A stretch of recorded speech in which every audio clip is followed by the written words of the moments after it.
After finishing my outcomes, I started to think again about the specific context that my work is intended for, um, because I know that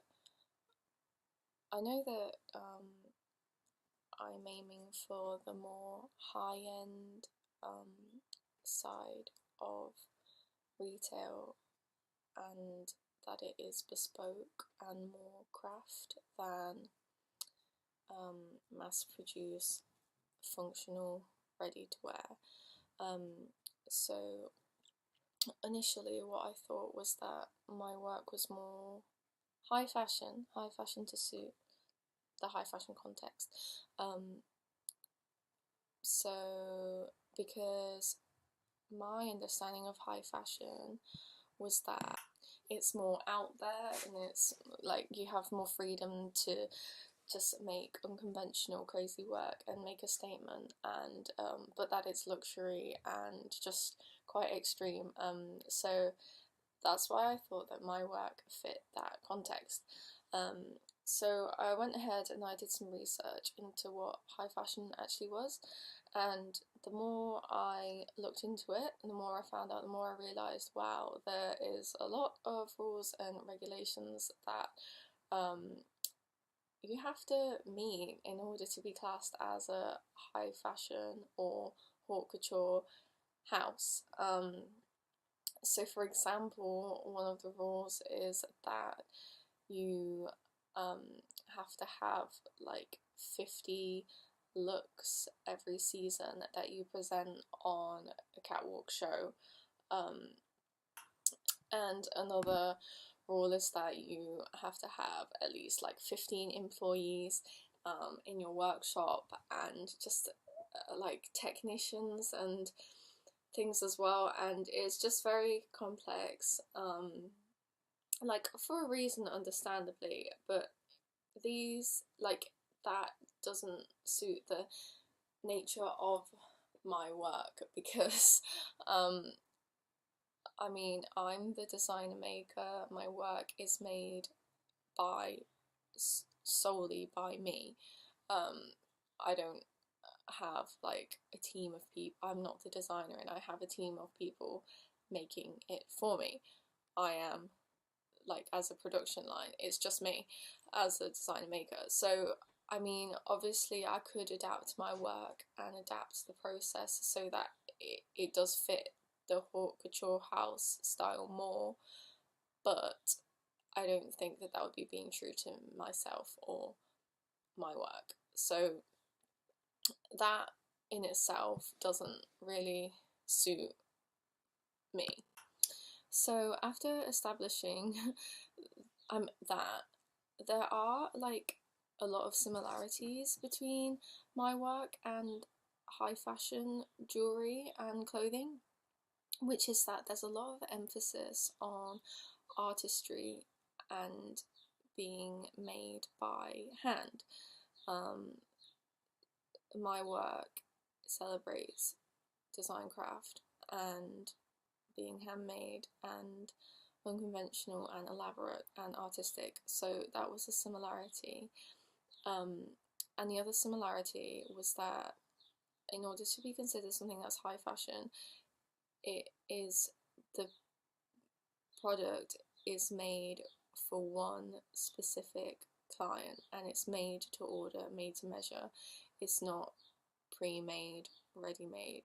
It's like commissioned for private clientele, um, which is the same as my work because mine is bespoke and it's made to measure, made to fit the model. So that is another similarity that I noticed.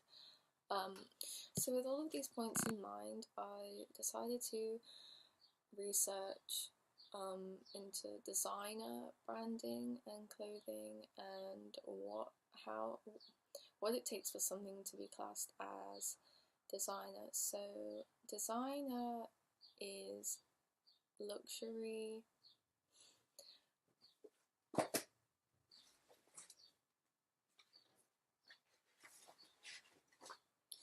So in order for something to be designer, it's luxury, like clothing or jewelry, um, that carries the label of a well-known fashion, a well-known designer. So that's what something has to be classed as designer. So, I mean, my work is intended to be different and be luxury, um, and to have that higher quality. I mean, it's definitely not high street, cheap, mass produced. So, um, I feel that it is appropriate to class my jewelry as designer, and look at presenting the jewelry as designer brands would present their products and promote their products to the end user, which is the customer. So because my work kind of like sits in the overlap between high fashion and designer, so it sits between those two realms, and that is what I decided that I needed to look at the way that they present their products. So what I found out was that they often use their website. Their website is a big platform to sell their products and present their products to the buyer. Magazines is a big way that they promote their work. So I looked through three well-known magazines that promote a lot of different designer, fashion, accessories, etc., lifestyle, yeah, a lot of high fashion and designer things. So the three magazines I looked through were Ten Men, Vogue Homme, and Vogue Japan. So Vogue Homme and Ten Men, I thought it was good to look through them because they are aimed specifically at the male target audience. That's they're advertising men's products, and I've made men's product, so I thought it was important to actually look at how they do it. So I looked through those, and Vogue Japan I thought it would be good to look at because if my work's inspired by Japanese street style, a lot of the target audience I feel would be Japanese. So that I thought it was good to look at to see how you're kind of advertising to that culture.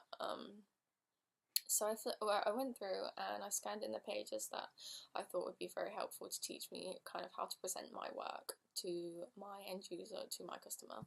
And what I noticed was there is a very diverse way you can go about it. It's not like there is just one method of presenting a magazine promotional spread. There's a lot of different ways you can do it. So I kind of made some quick rough sketches of the different layouts they kind of go for. Now the level, I mean, they were quite, between the three magazines they were very similar, but within the magazines and the different brands it varied a lot in terms of how they constructed the page and what it consisted of. So one of the ways that they did it was to just have like the model like there, bam, with the product on, and to have like very minimal writing. So some of them it was just like the models and the clothing or the jewelry, and then the brand name alone, and that was basically it.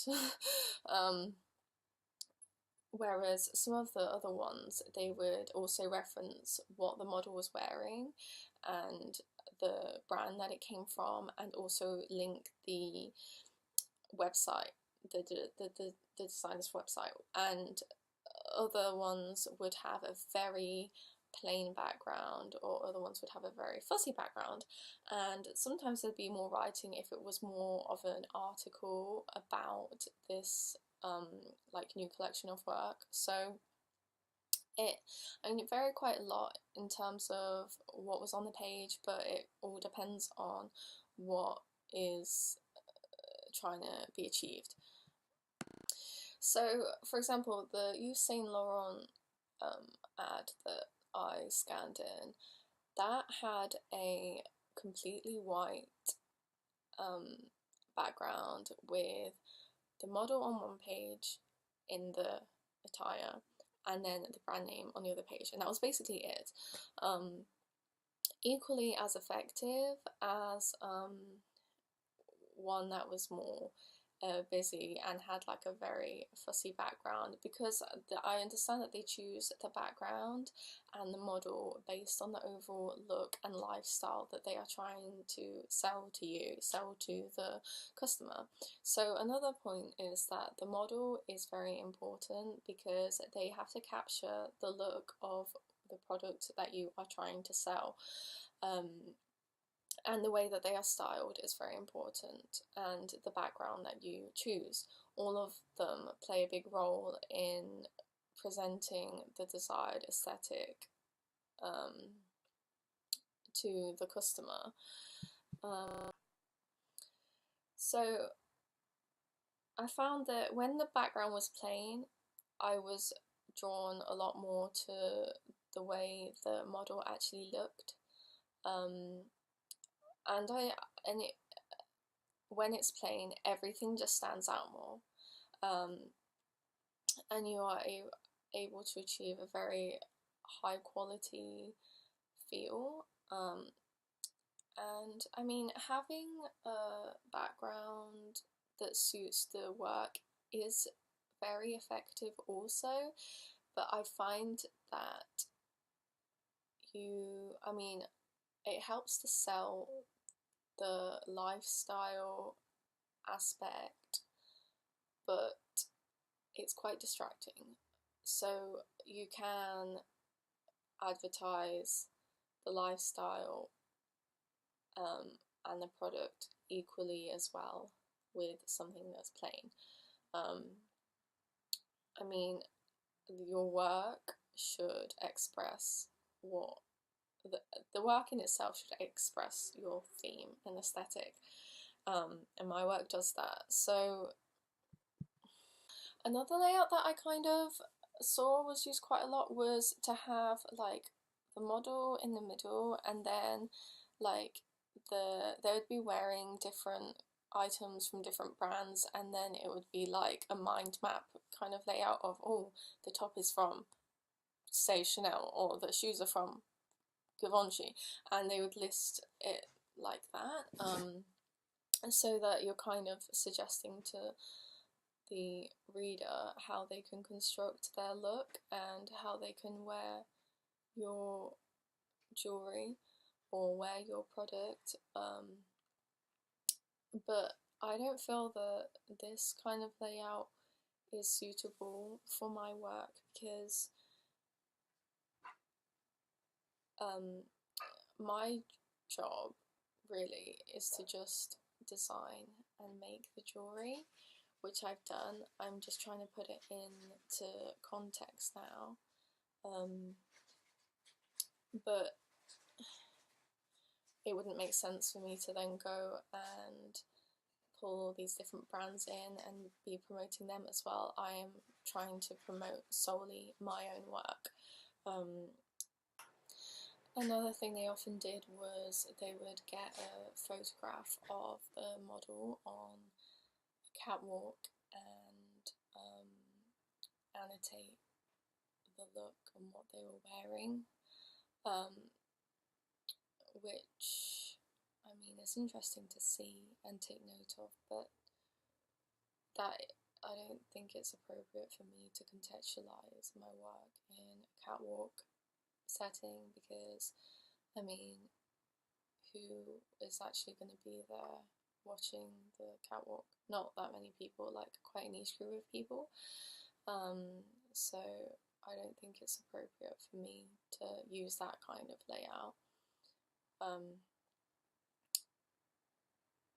So just the last thing I really noticed was that when they often advertised jewelry, so mainly saw a lot of watches, they would basically just like have the jewelry like on itself, not on a model, like on a page, and then the background, and then like just have the writing like the brand name and blah blah collection, what else. So they would just have like the jewelry on its own, standing alone, which I did kind of consider, is that better? But I feel like in the context of my work that wouldn't really work very well, because my work is about the wearer like taking ownership of it and using it to express something, and it is about the overall look, and it's made to fit my model.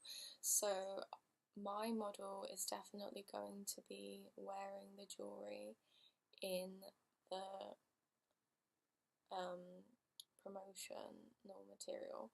So it is all about the overall look, how you style it, how you wear it, and the lifestyle aspect. I mean, street fashion is a lifestyle thing, so I don't think it makes sense for it to just be like photographs of the jewelry. So that is so like point. Taking all of these ideas and research and everything into consideration, what I've decided to do is, so the context of my jewelry, the context of my work is that it is bespoke luxury jewelry that is made by me, the designer maker, made to order, custom made, commissioned, but that it is luxury. So the way that I am going to be presenting is that I'm going to create a magazine spread of promotional photographs, and I'm going to use the high fashion designer type style and layouts because that is the quality of my work, and that is the aesthetic of my work, is that's the context that it fits into, but that it is bespoke, and made by me, the designer maker. So I've talked through this with my tutor, and he says it makes complete sense to do it like that. It's all backed up by my research, and so I'm going to organise my photo shoot, and I need to think about how the model is going to be styled, whether I want a background or not, the different kinds of shots and look that I'm going to get. So that is what I'm going to do next. So as well as having like the magazine spread promotion, what would happen is the end user, the client, would be looking through these magazines and they'd be like, oh yes, I want something, I want a necklace like that, and then they would find me on my website, or come visit my workshop studio, and they would ask me to commission them a piece. So what I'm also going to do is I'm going to have a look at how a designer maker like me would present their work on a website, and I'm going to mimic the same kind of thing. So these are my two ways to present the product to the end user, and they are appropriate and they fit the context. And now that I have my specific context, which is luxury bespoke jewelry,